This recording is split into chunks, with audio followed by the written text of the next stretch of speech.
નમસ્કાર, હું છું ગોપી ઘાંગર અને આપ જોઈ રહ્યા છો નિર્ભય ન્યૂઝ. જિગીશા પટેલ છેલ્લા ઘણા દિવસથી ગોંડલને લઈને એમના જે નિવેદનો આવી રહ્યા છે ને એમાં પણ વિનુ સિંઘાડાની પ્રતિમા મૂકવાની વાત એમના દ્વારા કરવામાં આવી હતી અને એમના દ્વારા કહેવામાં આવ્યું હતું કે જે જાડેજા પરિવાર સામે ત્યાં લડવા માંગે છે તેમના માટે હું બેઠી છું અને ગોંડલની અંદર જે રીતની કાયદો અને વ્યવસ્થાની સ્થિતિ છે તેને લઈને પણ જિગીશાબેને ઘણા બધા નિવેદનો આપ્યા છે. આપણી સાથે જિગીશા પટેલ જોડાયા છે. આજે ગોંડલમાં છે એટલે આપણે એમની સાથે આજે ચર્ચા કરી રહ્યા છે કારણ કે જે રીતે ગોંડલના નામને લઈને અને મિર્ઝાપુર તરીકે સંબોધિત કરવામાં આવે છે અને લો એન્ડ ઓર્ડર સિચ્યુએશન ઉપર સવાલ ઉભા થાય છે. જિગીશાબેન, ગોંડલમાં આજે પહોંચ્યા છો, પ્રમુખ કારણ તો શું છે? ગોપીબેન, 2 દિવસ પહેલા મેં જે રીતે કીધું હતું કે વિનુભાઈ સિંગાડાની જન્મ જયંતિ નિમિત્તે પ્રતિશોધ દિવસની અમે એક કહેવાય ને કે એક શરૂઆત કરી છે. વિનુભાઈ સિંગાડાના જન્મ જયંતિના પ્રતિશોધ દિવસ તરીકે ઉજવવાની એક શરૂઆત કરી છે અને એમની મૂર્તિનું અનાવરણ કરવાની પણ એક મૂર્તિની પ્રતિષ્ઠા કરવા માટેની એક અમે આહવાન કર્યું હતું. એના માટે થઈ અને અહીંયા ગોંડલની અંદર મીટિંગ કરવાની હતી. અને એ સિવાય મેં આની પહેલા પણ જે રીતે વાત કરી હતી કે ગોંડલની અંદર જે પીડિત પરિવારો છે એમને ક્યાંક ને ક્યાંક ન્યાય નથી મળતો. પોલીસ સ્ટેશનમાં જાય છે તો ફરિયાદો નથી લેવાતી, ફરિયાદ લેવાઈ જાય છે તો કોર્ટની અંદર કંઈક એના સમાધાન થઈ જાય છે, કાંઈ એમને દબાવવામાં આવે છે, એમને કનડગત કરવામાં આવે છે, એમની ઉપર ખોટા કેસો કરીને એને ભરાવી દેવામાં આવે છે. તો આવા તમામ લોકોને માટે એના ન્યાય માટે હું લડવા માંગતી હતી. અને ગોંડલને કહેવાય ને કે વિનુભાઈ સિંગાડાની વિચારધારા પ્રમાણે ગોંડલને ભયયુક્તમાંથી ભયમુક્ત કરાવવાની એક પ્રથા ચાલુ કરવા અમે લોકો અહીંયા ભેગા થયા છીએ. જિગીશાબેન, કેમ એવું લાગે છે કે ગોંડલ અત્યારે ભયયુક્ત છે? ત્યાં એને ભયમુક્ત કરાવવાની જરૂર કેમ પડે છે? સરકાર તો એવું કહી રહ્યા છે કે આ વિકાસશીલ ગુજરાત છે, આ એક ગુજરાત મોડલ છે જે દેશને એમને આપ્યું છે. ગોપીબેન, પહેલો સવાલ તો હું તમને કરવા માંગીશ કે તમે પોતે ગોંડલની અંદર ક્યાંય પ્રોપર્ટી લેશો, ઘર લેશો, અહીંયા રહેવા માટે આવશો? અરે મારે તો આપણને બહાર મારો બેઠા બેઝ કોણ જરૂરત અમદાવાદ છે. મારો તો બેઝ અમદાવાદ છે, પણ છતાં લોકો બી રહે જ છે ને છતાં બી ગોંડલમાં. છતાં બી જે રે છે એ કેવી રીતે રે છે? અહીંયા આવીને જોવો તો ખરા. આજે હું જયારે ગોંડલની અંદર આવી ત્યારે મને ખબર પડી. તમને આ વાતની ખબર કદાચ જાણ હશે કે આમ જનતા તો એનાથી ત્રાહિમામ છે, પરંતુ પીઆઈ લેવલના કહેવાય ને અધિકારીઓ કે પીઆઈ ચાવડાનું પણ અહીંયા મર્ડર થઈ ગયું છે.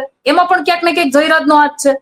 એના સિવાય નીનામા સાહેબની વાત છે તો નીનામા સાહેબને જાહેરમાં જયરાજ દ્વારા ગાળો કાઢવામાં આવી હતી નાયબ કલેક્ટર કચેરીએ. તો જયારે અધિકારીઓ જ આવી રીતે પરેશાન થતા હોય તો સામાન્ય જનતા અહીંયા કેવી રીતે રહેતી હશે? તમે વિચાર તો કરો. પણ સવાલ એ છે ને કે તમે તો ગયા જ છો ને. ક્યાં એવું છે કે ગોંડલમાં પ્રવેશ બંધી છે? તમે પોતે આજે પ્રવેશ ગયા છો, બંધી ત્યાં આગળ લોકોમાં ગોંડલ કોઈની પોતાની જાગીર તો છે નહીં. આવી તો શકીએ, કોઈ ના પાડી શકે, પરંતુ ગોંડલની અંદર જેને રહેવું છે એ ક્યાંક ને ક્યાંક દબાઈને જીવે છે. કારણ કે લોકોની માનસિકતા એવી થઈ ગઈ છે અને થઈ ગઈ છે એનું પાછળનું રીઝન પણ છે કે કાંઈ પણ આની ઉપર અવાજ ઉઠાવશું ને તો પછી પાછળથી એમને હેરાન કરવામાં આવશે, એની પ્રોપર્ટીઓ દબાવવામાં આવશે, એના છોકરાઓને મારવામાં આવશે, ક્યાંક ને ક્યાંક એના મર્ડર થઈ જશે, એવી બીકમાં એવા ભયમાં અહીંયા પ્રજા જીવી રહી છે. એટલે તમને ભય, તમે સવારથી ત્યાં છો ગોંડલની અંદર, તો તમને ભય ક્યાંય એવું લાગ્યું, વાતાવરણમાં ભય તમને મહેસૂસ થયો? મને ઘણા બધા લોકો અત્યારે મળ્યા અને બધા જ લોકોની આ જ વ્યથા છે.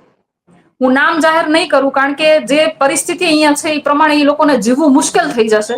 પણ ઘણા બધા લોકોની સાથે મારે ચર્ચા વિચારણા થઈ. સવારથી આવી છું ત્યારથી અનેક લોકો મને મળવા આવી રહ્યા છે. ઇવન ધોરાજીથી એક ભાઈ છે, પેરાલિસિસ થઈ ગયેલો છે, એ પોતે ચાલી નથી શકતા, છતાંય પણ એ મને સવારના મારા સંપર્કમાં છે ને આજ મને મળીને ગયા છે. તો તમે વિચાર કરો કે લોકોને આમ કહેવાય ને કે એક આશાનું કિરણ જાગ્યું હોય કે ભાઈ અમારા માટે બોલવા વાળું પણ કોક છે, એવી આશા લઈને એ લોકો મારી પાસે આવી રહ્યા છે.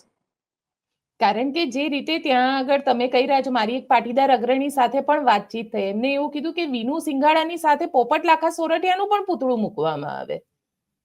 હા હા, કેમ ના મૂકવામાં આવે? જયારે વિનુભાઈ સિંગાડાની જન્મ જયંતિ હતી ત્યારે વિનુભાઈની વાત થઈ.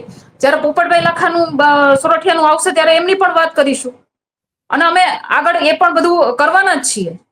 જ્યાં જ્યાં જે લોકો સાથે અન્યાય થયો છે, અને હું તો એમ કહું છું, પોપટભાઈ તો ચાલુ ધારાસભ્ય હતા અને જાહેર કાર્યક્રમમાં ગોળી મારીને એની હત્યા કરી નાખવામાં આવી હતી. અને એના પછી પણ ઘણા બધા લોકોની હત્યા થઈ. નિલેશભાઈ રૈયાણી છે, એના પછી વલ્લભભાઈ પટેલ છે, એ પણ ચાલુ ધારાસભ્ય હતા. વલ્લભભાઈ પટેલ છે એ મંત્રી હતા, આરોગ્ય મંત્રી હતા. તો આવા લોકોની હત્યા થઈ જતી હોય તો સામાન્ય લોકો કઈ રીતે જીવતા હશે? કેટલા વર્ષોથી લોકો પીડાતા ભયના માહોલમાં જીવી રહ્યા છે કે એમને પોતાને એવું લાગે છે કે બોલશું ને તો આપણે મરી જશું. તમે એક વખત પત્રકાર તરીકે હું તમને રિક્વેસ્ટ કરું છું કે તમે ગોંડલની ધરતી ઉપર આવી અને અહીંયાની હકીકત લોકો સુધી પહોંચાડવાની કોશિશ કરો. કારણ કે ક્યાંક ને ક્યાંક મને એવી પણ વાત મળી છે કે અહીંયા મીડિયા પણ મેનેજ કરવામાં આવે છે પૈસા દઈને.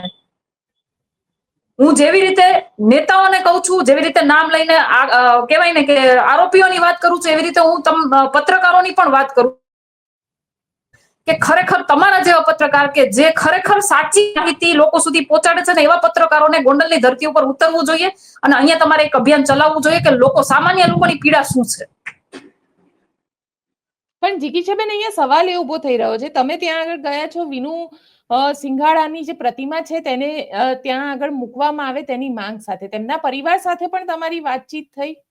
એ લોકો શું કહી રહ્યા છે? એ પણ પોતાની પીડા વ્યક્ત કરી રહ્યા હતા. એમના વાઇફ છે શોભનાબેન, એમનો મને ફોન આવ્યો હતો અને એ પણ કહેતા હતા કે આટલા વર્ષે અમારા માટે કોઈ બોલ્યું છે તો અમને બહુ સારું લાગે છે. અમે પણ આ મુહિમમાં સાથે જ અને પરિવાર સાથે જ હોય ને, જેને પીડા ભોગવી છે એને ખબર જ હોય. એની તો અંદર તમે વિચાર કરો, આટલા વર્ષોથી એની પીડા પડી હતી, આજે કોઈ એને બોલવા વાળું મળ્યું તો એને સારું જ લાગે. તો એ પણ અમારી સાથે છે. કારણ કે વિનુ સિંઘાડાની હત્યા થઈ અને વિનુ સિંઘાડાની હત્યામાં કોર્ટ દ્વારા જે રીતનું જજમેન્ટ આપવામાં આવ્યું અને કોર્ટે 9 આરોપીઓને નિર્દોષ જાહેર કર્યા ને 1 આરોપીને સજા સંભળાવી. તમને લાગે છે કે ક્યાંક ને ક્યાંક આ બાબત હોય કે ગોંડલનો અત્યારનો માહોલ હોય ત્યાં આગળ લો એન્ડ ઓર્ડર સિચ્યુએશન, કાનૂન વ્યવસ્થા પણ મેનેજ કરવામાં આવે છે? 100% મેનેજ કરવામાં આવે છે.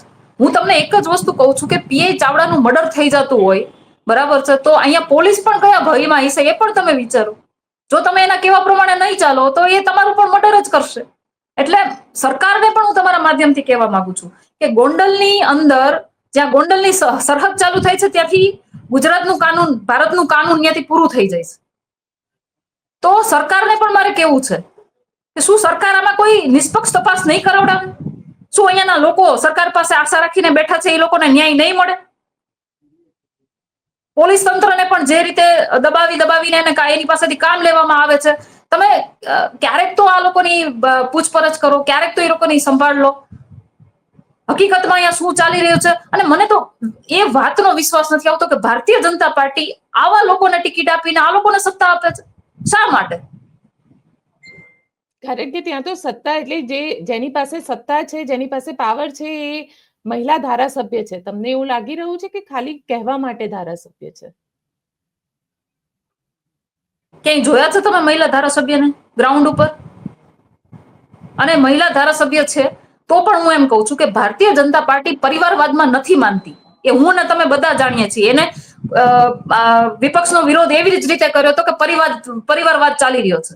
તો ગોંડલની અંદર જ્યારે એક ધારાસભ્ય હોય એની ઉપર કેસ થઈ જાય, ચૂંટણી ના લડી શકે તો એના વાઇફને ટિકિટ મળે, હજી એનો છોકરો ચૂંટણી લડવા માટે એની ઉંમર થઈ જાય એટલે તરત જ એના છોકરાનું નિવેદન આવી જાય એમ કે હવેની ચૂંટણી એ લડશે. તો આ ગોંડલની આખી ઘટના કોણ નક્કી કરે છે? ભાજપ નક્કી કરે છે કે ગોંડલનું અહીંયા બની બેઠેલું કહેવાય ને પેલું રાજકીય ષડયંત્ર રચવા વાળા લોકો નક્કી કરે છે? નીચ રાજનીતિ કરવા વાળા એકાદ બે પરિવાર નક્કી કરે છે? ગોંડલ સરકારની લિમિટમાં ક્યાંય આવે છે કે નથી આવતું? કારણ કે જે રીતે ત્યાંના ઘટનાક્રમ સામે આવ્યા, સૌથી પહેલા સંજય સોલંકીને મારવામાં આવ્યો હતો, જે કેસની અંદર ગણેશ ગોંડલને જેલની અંદર પણ જવું પડ્યું હતું. અત્યારે બેલ ઉપર બહાર છે. એ પછી રાજકુમાર જાટની શંકાસ્પદ મૃત્યુનો મામલો સામે આવ્યો અને એમાં પણ ક્યાંક ને ક્યાંક એ જ પરિવારનું નામ આવ્યું અને ગણેશ ગોંડલના એવા સીસીટીવી પણ આવ્યા જેમાં એ એની સાથે હતા. તમને લાગી રહ્યું છે કે જો તટસ્થ તપાસ કરવામાં આવે કોઈ પણ વિષય હોય તો ખરેખર સાચા આરોપીને જેલની અંદર મૂકી શકાય છે? હા, તટસ્થ તપાસ કરવામાં આવે, નિષ્પક્ષ તપાસ કરવામાં આવે તો આ વસ્તુ બનશે. પરંતુ ક્યાંક ને ક્યાંક પોલીસ તંત્ર દ્વારા પણ એ પરિવારને છાવરવાની કોશિશ થઈ રહી છે. તમે પણ જાણો છો, હું પણ જાણું છું, જે પણ સીસીટીવી કે વિડીયો જે કઈ ફૂટેજ બહાર આવી છે એમાં પણ કટકે બહાર આવી છે, આખી ફૂટેજ બહાર પણ પાડવામાં નથી આવી. તો ક્યાંક ને ક્યાંક પોલીસ તંત્ર પણ અહીંયા સપોર્ટ કરતું હોય ને એવું મને લાગી રહ્યું છે.